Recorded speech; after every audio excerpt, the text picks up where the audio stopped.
بسم الله الرحمن الرحيم الحمد لله رب العالمين الصلاة والسلام على رسوله الأمين وعلى آله وأصحابه الطيبين الطاهرين ومن تبعهم بإحسان إلى يوم الدين أما بعد. وقال الله تعالى في القرآن الكريم: أعوذ بالله من الشيطان الرجيم بسم الله الرحمن الرحيم هل يستوي الذين يعلمون والذين لا يعلمون. وقال رسول الله صلى الله عليه وسلم: كن وريعا تكن أعبد الناس. صدق الله وصدق رسول الله صلى الله عليه وسلم. பேரன்பும் பெரும் கருணையும் கொடியும் மிக்க பேருபகாரி அல்லாஹ்விற்கே கோடான கோடி புகழ். நபிகள் நாயகம் முஹம்மது ரசூலுல்லாஹ் ஸல்லல்லாஹு அலைஹி வஸல்லம் அவர்களின் மீதும், அவர்களை பின்பற்றி வாழ்ந்த சகாபாக்கள், தாபிஈன்கள், தபு தாபிஈன்கள், உலமாக்கள், ஷுஹதாக்கள், சாலிஹீன்கள், இங்கு அமர்ந்திருக்கிற நம் அனைவரின் மீதும் அல்லாஹ்வின் அன்பும் அருளும் என்றென்றும் நிறைவாக உண்டாவதாக. அல்லாஹ்வின் கிருபையால் அவருடைய பொருத்தத்தை நாடியவர்களாக அவனுடைய மாளிகையில் இஅ்திகாஃபுடைய நியத்தோடு அமர்ந்திருக்கிற மார்க்க நண்பர்களே, அல்லாஹு ஜல்ல ஷானுஹு தஆலா எந்த நல்ல விஷயங்களை தங்களுடைய வாழ்க்கையில் ஏற்று நடக்கும்படி கட்டளையிட்டுள்ளானோ அந்த விஷயங்களை தங்களுடைய வாழ்க்கையில் ஏற்று நடக்கும்படியும், எந்த விஷயங்களை விட்டு விலகி இருக்கும்படி கட்டளையிட்டுள்ளானோ அந்த விஷயங்களை விட்டு விலகி இருக்கும்படியும் எனக்கும் உங்களுக்கும் தக்வாவை கொண்டு, இறை அச்சத்தை கொண்டு நசீஹத் செய்தவனாக எனதுரையை ஆரம்பம் செய்கிறேன். அல்லாஹு ஜல்ல ஷானுஹு தஆலா மார்க்கத்தை பின்பற்றுகின்ற பாக்கியத்தை தான் விரும்பக்கூடியவர்களுக்கு வழங்குகிறான். அப்படிப்பட்டவர்களில் அல்லாஹ் நம்மை ஆக்கி அருள்வானாக. நபி ஸல்லல்லாஹு அலைஹி வஸல்லம் அவர்கள் நமக்கு கற்றுத்தந்த ஆயிரக்கணக்கான ஹதீஸ்களை நமக்கு தொகுத்து வழங்கிய இமாம்கள் மிக சுருக்கமாக சில ஹதீஸ்களை மட்டும் தேர்வு செய்து, இந்த ஹதீஸ்களை மட்டும் புரிந்து ஒருவர் அமல் செய்தாலே போதும், அவருடைய தீனிற்கும் துனியாவிற்கும் போதுமானது என்பதாக சொல்லி இருக்கிறார்கள். இமாம் அபூ தாவூத் ரஹிமஹுல்லாஹ் அவர்கள் சொல்லுகிறார்கள், அவர்கள் 5000 ஹதீஸிற்கும் மேலாக தங்களுடைய சுனனே அபூ தாவூதில் ஹதீஸ்களை தொகுத்து விட்டு சொல்கிறார்கள், இந்த 5000 ஹதீஸ்களில் இருந்து 4 ஹதீஸ்களை நான் தேர்வு செய்கிறேன். இந்த 4 ஹதீஸ்களை மட்டும் ஒருவர் புரிந்து அமல் செய்தால் போதுமானது, அவருடைய தீனிற்கும் துனியாவிற்கும் அதுவே போதும் என்பதாக. இவ்வாறு இமாம்களில் பலரும் 4 ஹதீஸ்கள் அல்லது 5 ஹதீஸ்களை மட்டும் நபி ஸல்லல்லாஹு அலைஹி வஸல்லம் அவர்களினுடைய ஆயிரக்கணக்கான ஹதீஸ்களில் தேர்வு செய்து இதை மட்டும் புரிந்து அமல் செய்யுங்கள் என்பதாக நமக்கு சொல்லி தந்திருக்கிறார்கள். அந்த வகையில் இமாம் அபூ தாவூத் ரஹிமஹுல்லாஹ் அவர்கள் நமக்கு சொல்லி தந்திருக்கிற 4 ஹதீஸ்களில் முதலாவது ஹதீஸ் இன்னமல் அஅமாலு பின்னிய்யாத், எண்ணங்களை பொறுத்தே அமல்கள் தீர்மானிக்கப்படுகிறது என்கின்ற முதலாவது ஹதீஸ்.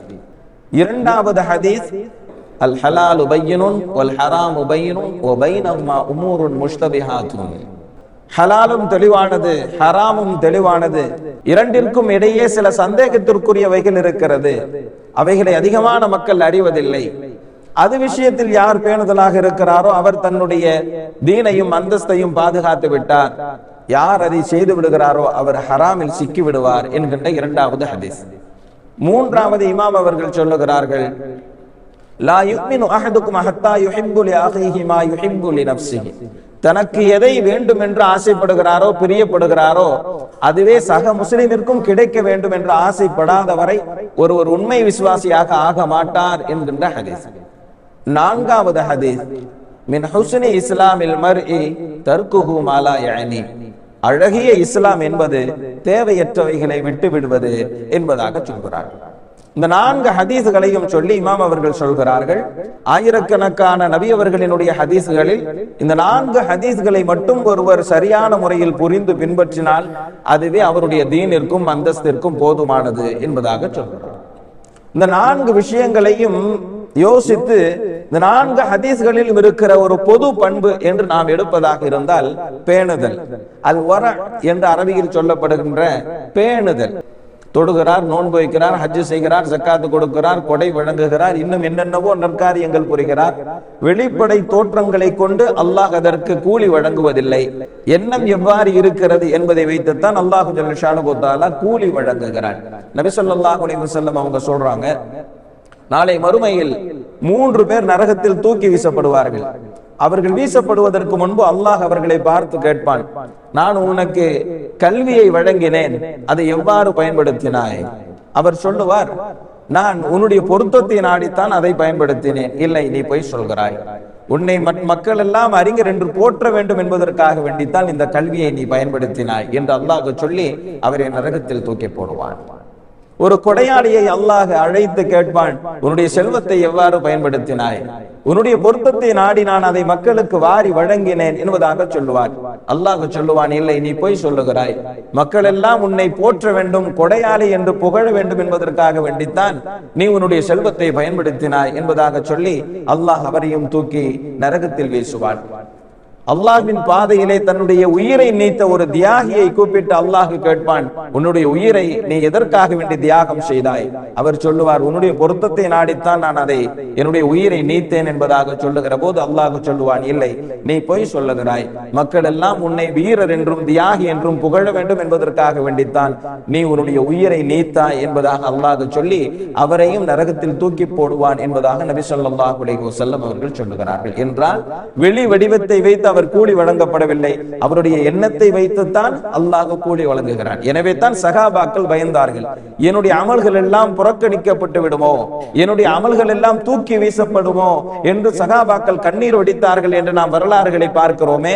அவர்கள் வெளிவடிவ அமல்களில் எந்த வகையிலும் குறை செய்யாதவர்கள்.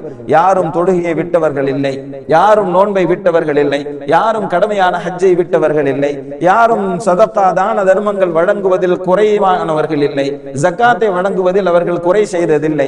ஆனாலும் அவர்கள் அழுததற்கும் கண்ணீர் வடித்ததற்கும் காரணம் என்ன தெரியுமா? என்னுடைய உள்ளம் சீராக இருந்ததா, என்னுடைய உள்ளம் சரியான முறையில் இஹ்லாஸோடு செயல்பட்டு இருக்கிறதா என்கின்ற எண்ணத்தின் அடிப்படையில் தான் அவர்கள் தங்களுடைய அமல்களை மதிப்பிட்டு அல்லாஹ்விடத்தில் அது நிராகரிக்கப்பட்டு விடுமோ என்று அஞ்சினார்கள். முகஸ்துதி வந்து இருக்குமோ, வேறு ஏதாவது ஒரு காரணத்திற்காக வேண்டி, உலகத்தின் லாபத்திற்காக வேண்டி நான் இந்த அமலை செய்திருப்பேனோ என்ற சகாபாக்கள் எல்லாம் பயந்ததற்கு காரணம் இதுதான். என்னுடைய உள்ளம் எப்படி அந்த அமல்களை செய்கிற போது இருந்தது என்பதை நினைத்துத்தான். நூஹ் அலைஹிஸ்ஸலாம் அவர்கள் 950 ஆண்டு காலம் இறைப்பணி செய்தார்கள். ஆனால் ஏற்றுக்கொண்டவர்கள் 82 பேர் தான். அவர்கள் நினைக்கவில்லை, ஒரு நபியாக அனுப்பப்பட்டு என்னை அனைவரும் புறக்கணித்து விட்டார்களே என்று. அவர்கள் இஹ்லாஸின் அடிப்படையில் எந்த குறையும் அவர்கள் செய்யவில்லை. அல்லாஹ் சொன்னான், எனவே செய்கிறார்கள். இன்னி தஅவுது கௌமி லைலன் வ நஹாரா ஃபலம் யஸிதுஹும் துஆஇ இல்லா ஃபிராரா. இரவும் அழைக்கிறேன், பகலும் அழைக்கிறேன், சதாவும் நான் அவர்களிடத்திலே போராடுகிறேன், என்றாலும் அவர்கள் விரண்டோடுகிறார்கள் என்று தான் அல்லாஹ்விடத்திலே சொன்னார்களே தவிர அவர்கள் 950 ஆண்டு காலம் நான் பணி செய்கிறேன், என்னை ஏன் இவ்வளவு பேர் தான் ஏற்றுக்கொண்டார்கள் என்று அவர்கள் இஹ்லாஸினுடைய விஷயத்தில் அவர்கள் குறை வைக்கவில்லை. இமாம் அஹ்மத் இப்னு ஹம்பல் ரஹிமஹுல்லாஹ் அவர்களுக்கு இமாம் பிஷ்ருல் ஹாஃபி அவர்கள் ஒரு கடிதம் எழுதுகிறார்கள். பிஷ்ருல் ஹாஃபி அவர்கள் ஆன்மீக பேரறிஞர். இமாம் அஹ்மத் இப்னு ஹம்பல் ரஹிமஹுல்லாஹ் அவர்கள் சட்டக்கலை வல்லுனர். அவர்களுக்கு ஒரு கடிதம் எழுதுகிறார்கள். நீங்கள் திருமணம் செய்து குடும்பத்தோடு வாழுகிற காரணத்தினால் உங்களால் இறைவனை நெருங்க முடியவில்லை. ஒருவேளை நீங்கள் திருமணம் முடிக்காமல் இருந்து குடும்பம் இல்லாமல் இருந்தால் நீங்கள் அல்லாஹ்விடத்திலே உயர்ந்த அந்தஸ்தை அடைந்திருப்பீர்கள் என்பதாக ஒரு கடிதம் எழுதினார்கள். அதற்கு இமாம் அஹ்மத் இப்னு ஹம்பல் ரஹிமஹுல்லாஹ் அவர்கள் இமாம் பிஷ்ருல் ஹாஃபி அவர்களுக்கு பதில் கடிதம் எழுதுகிறார்கள். இல்லை, அவ்வாறு நீங்கள் எண்ணாதீர்கள்.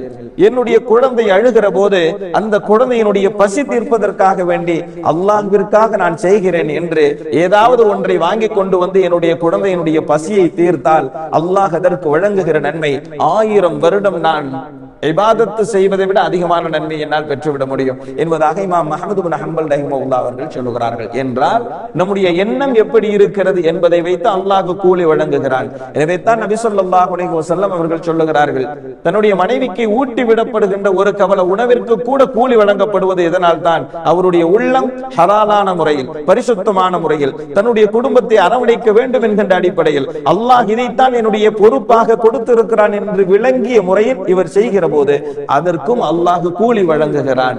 இதைத்தான் நாம் புரிந்து கொள்ள வேண்டும். இரண்டாவது ஹதீஸ் நமக்கு தெரியும், அல் ஹலாலு பையினுன் வல் ஹராமு பையினுன் வ பைனஹுமா உமூருன் முஷ்தபிஹாத்துன். ஹலாலும் தெளிவானது, ஹராமும் தெளிவானது, இரண்டிற்கும் மத்தியில் சில விஷயங்கள் இருக்கிறது. அதை அதிகமான மக்கள் அறிய மாட்டார்கள்.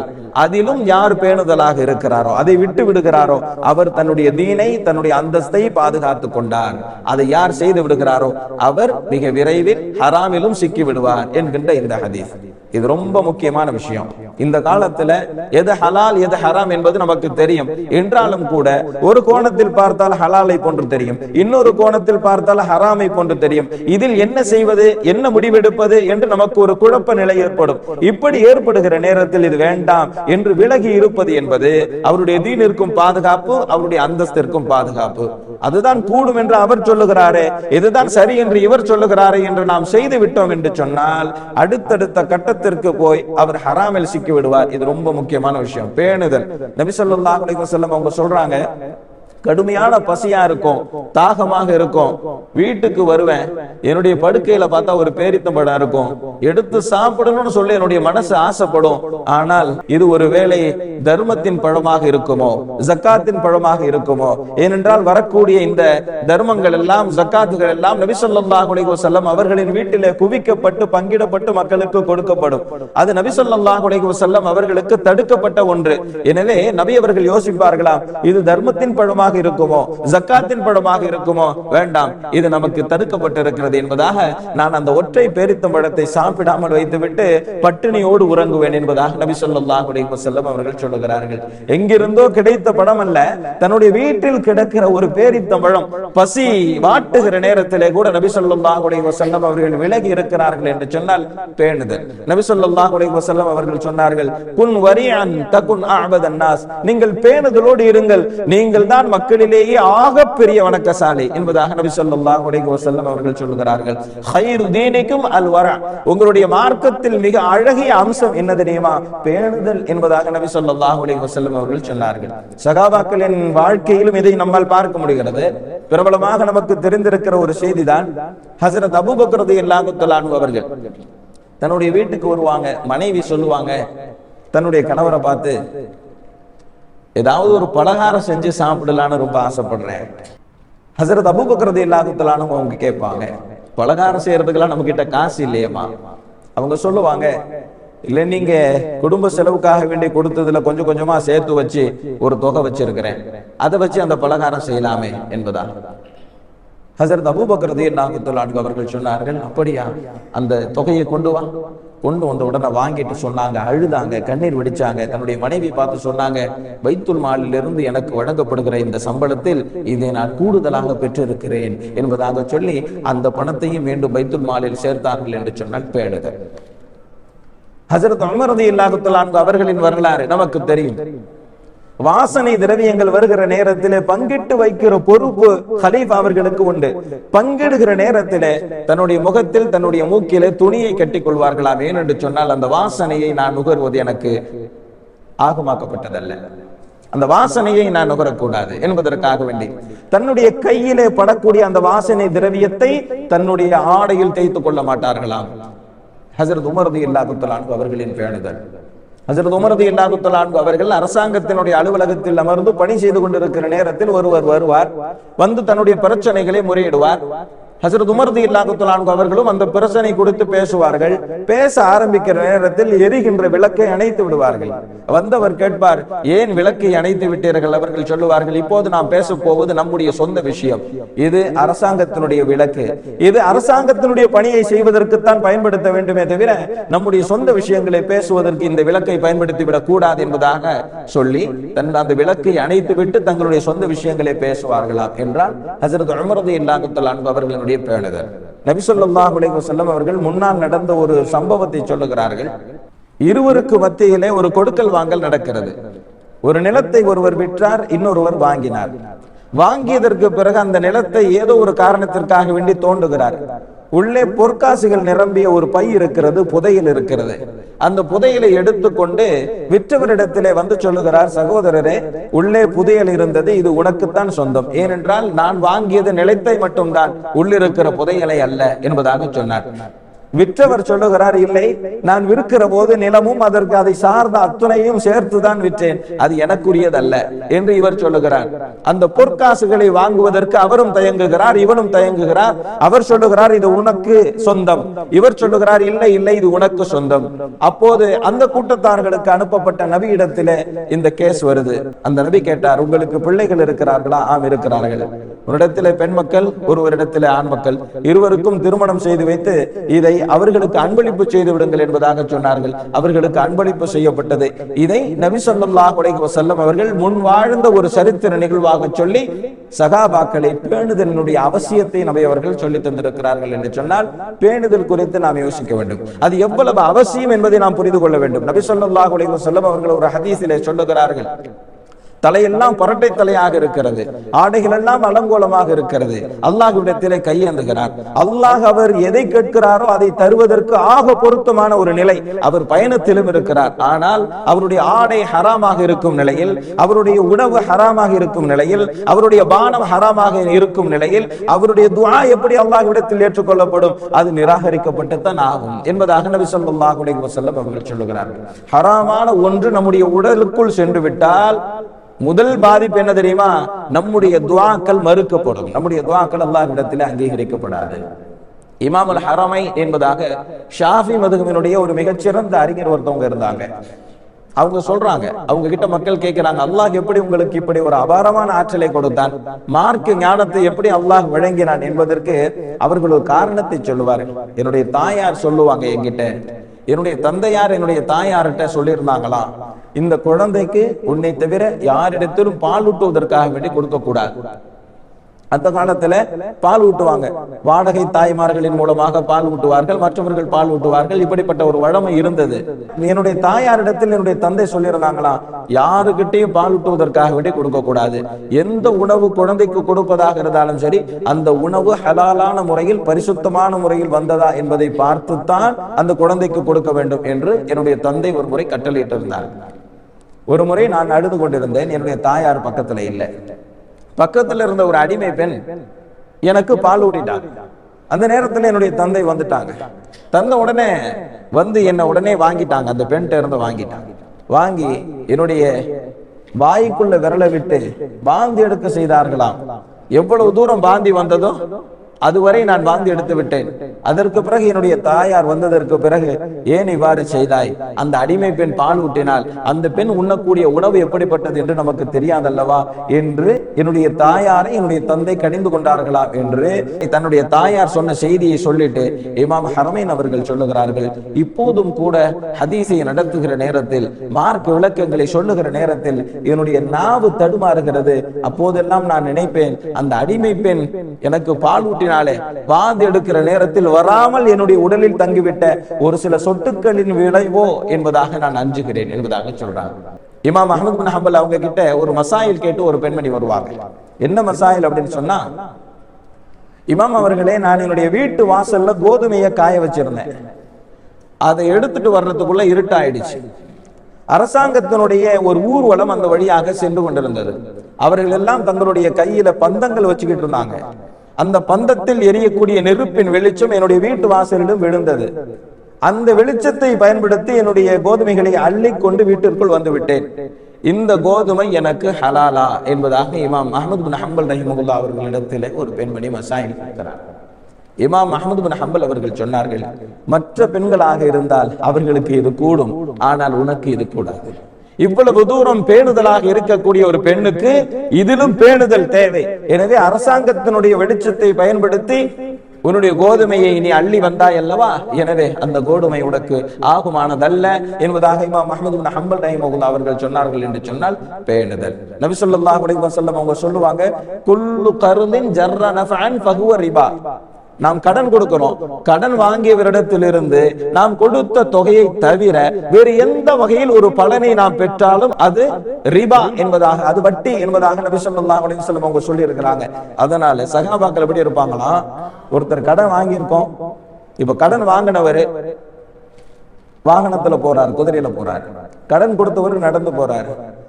அவர்கிட்ட வாங்க, வாகனத்துல குதிரையில ஏறுங்க, ஒட்டகத்துல ஏறுங்க, கொண்டு போய் விட்டுறேன் அப்படின்னு சொன்னா ஏற மாட்டாங்களாம். ஏன்? அவங்கள்ட்ட கடன் கொடுத்துருக்கிறேன், அவர் கடனை மட்டும் தான் திரும்ப கொடுக்கணும். அவர்கிட்ட இருந்து நான் அவருடைய குதிரையில நான் சவாரி செஞ்சுட்டேன் அப்படின்னு சொன்னா இந்த பலன் வட்டி என்பதாக சகாபாக்கள் பேணுதலாக இருப்பாங்க. கடன் கொடுத்துட்டா அதை வாங்குற வரைக்கும் அவ்வளவு பேணுதலாக இருப்பார்கள் என்றெல்லாம் நாம் பார்க்கிறோம் என்று சொன்னால் பேணுதல். இந்த 4 ஹதீஸ்களிலும் நாம் ஆழமாக யோசித்தால் இந்த 4 ஹதீஸ்களும் சொல்லப்படுகின்ற ஒரு பொது பண்பு அல் வர என்று சொல்லப்படுகின்ற பேணுதல். இந்த பேணுதலை அல்லாஹ் விரும்புகிறான். இதுதான் இம்மைக்கும் மறுமைக்கும் நமக்கு வெற்றியை தருகிறது. அல்லாஹ் ஜல்ல ஷானஹு தஆலா பேணுதல் மிக்கவர்களாக நம்மை உலகத்திலே வாழச் செய்து இருலோகத்திலும் வெற்றி அடைய செய்வானாக. வ ஆகிரு தஅவானா அல்ஹம்துலில்லாஹி ரப்பில் ஆலமீன். அஸ்ஸலாமு அலைக்கும் வரஹ்மத்துல்லாஹி வபரகாத்துஹு. பள்ளிவாசலின் பராமரிப்பிற்காக தாராளமாக உதவி செய்யுங்கள். அல்லாஹு ஜல்ல ஷானஹு தஆலா நாம் செய்யக்கூடிய உதவிகளுக்கு நிரப்பமான நற்கூலியை வழங்குவானாக.